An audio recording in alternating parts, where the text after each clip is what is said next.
The current status of the DLT regulatory framework. What has happened since Malta launched its world-renowned DLT regulatory framework? Let's find out. Jonathan Galea, Blockchain Advisory.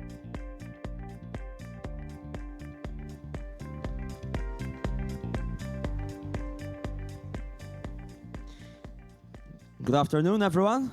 I'm painfully aware of the fact that we're very close to lunch hour, so I promise I'll keep this short and sweet to the point, and hopefully with a couple of good news as well throughout this presentation.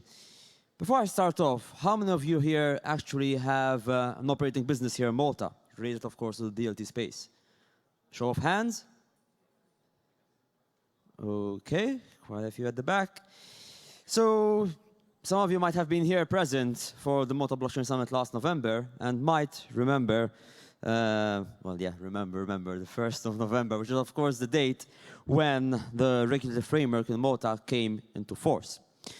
So there was the Virtual Financial Assets Act and the Innovative Technology Arrangements and Services Act, which came into force on the 1st of November last year. There was also a grace period granted under the Virtual Financial Assets Act, 3 months for the issuers, those conducting ICOs, 12 months for service providers. Those, of course, which start operating prior to 1st of November are still enjoying the grace period.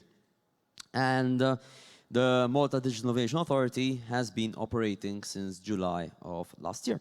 So just by way of a refresher for those who don't know, the Virtual Financial Assets Act regulates issuers, ICOs, and service providers, the exchanges, brokers, custodians, and so on and so forth. What this act also does is it provides a clear-cut, 4-tiered classification system for coins and tokens. So you don't need to run any complex or outdated test. It's all there accessible on the MFSA website. You can ask a VFA agent to assist you with the process, and it will basically classify your token either as a financial instrument, or e-money, or as a virtual token, or as a virtual financial asset. We don't allow hybrids within our system. The first piece of good news. We are now ready to onboard and take on the first applications for service providers and the first white paper registrations for the issuers. Has been a bit of a long time coming, but again, Rome wasn't built in a day. And now we are ready to start accepting such applications, both from those which have been operating under the transitory period, as well as those who would like to apply for the license here and now without having benefited from the grace period. Naturally, those which are operating within the transitory period are still required to comply with the Virtual Financial Assets Act on a best effort basis, or you are not excused from not following the act itself. This includes, of course, appointing your designated virtual financial assets agent. And the agent has various functions. Some of them include applying for the license itself, or applying for registration of your white paper. You would, of course, also need the agent to classify the coin or token for you under the financial instruments test. And also, if you're a service provider, such as an exchange, you can outsource the regulatory compliance officer function to a VFA agent. And therefore, of course, they would be well equipped to carry out that function for you.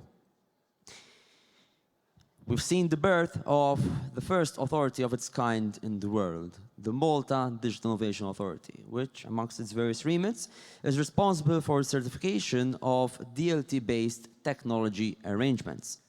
It's basically a certification body, and it doesn't issue a license per se for your technology arrangement, be it a platform, be it a DApp, be it an arrangement of smart contracts. But rather, the certification ensures that you are compliant with the standards being set by the authority, the technical standards. This authority is also responsible for liaison with the different regulatory authorities, namely the Malta Financial Services Authority, the Malta Gaming Authority, and so on and so forth. It works through approved third-party systems auditors. They are the ones who will conduct the audit for you and then submit their findings to the MDIA. And also there's a register of persons who would be, let's say, the persons named as the main contact persons for any technology arrangement being registered with the MDIA. Second piece of good news. the first systems auditors have started to be licensed as well. And this means that now you can take your technology arrangement and proceed with certification with the Malta Digital Innovation Authority. Again, this serves as a regulatory stamp of approval for any DLT-based technology arrangement. What this means is that you don't just get approval from a private third-party company, but actually it's an approval at a state level. This, of course, is also good news for anyone wishing to launch an ICO or an STO using an approved certified platform. So for all those of you providing such kind of platforms, I would actually encourage you to seek certification by the MDIA, because what this would mean is that any ICO or STO taking place from Malta would first and foremost seek an approved platform. So before the sales spiel, which I promise I'll keep quite short, one of the questions I get quite often is why has Malta taken so long to implement this framework? How come we are seeing other jurisdictions issuing licenses, perhaps even thousands of licenses? The answer to that is that we're not just offering some rubber stamp. We're not just giving you a piece of paper saying that you're compliant with 4 points under an extension of the existing legislation, and off you go. We're not an offshore jurisdiction, and I get this comment a lot. We're a member state of the European Union.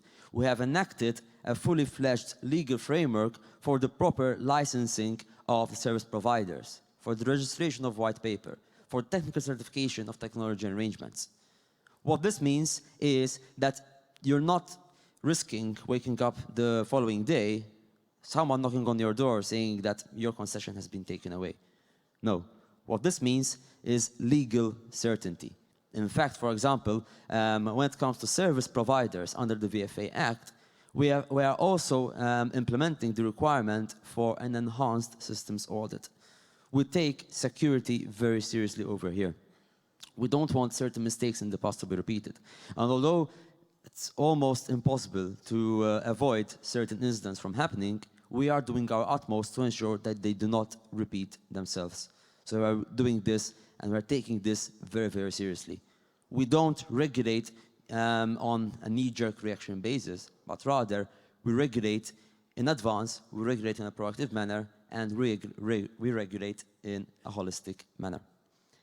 So, very short, how can we as Blockchain Advisory help? We're a licensed VFA agent. The first VFA agents have been licensed last Monday. I was in consensus and I received a phone call, and I must admit I got a bit excited. So people are just wondering, you know, what is this guy exactly screaming about?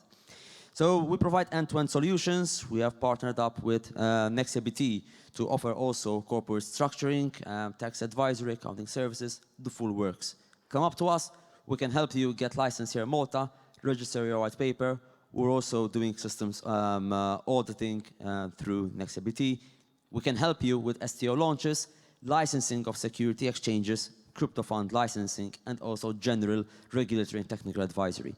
Apart from having offered our advice to the government of Malta and to regulatory authorities in relation to the enactment of this framework, the DLT regulatory framework, we're also currently formally advising the government of Serbia on various initiatives related to DLT and blockchain. So whatever your need might be, please do approach us. And more so importantly than that, if you have any questions about Malta's jurisdiction, please do approach us. Please do contact persons even within the government, even within the regulatory authorities, because we're all here to help make the blockchain island. Thank you.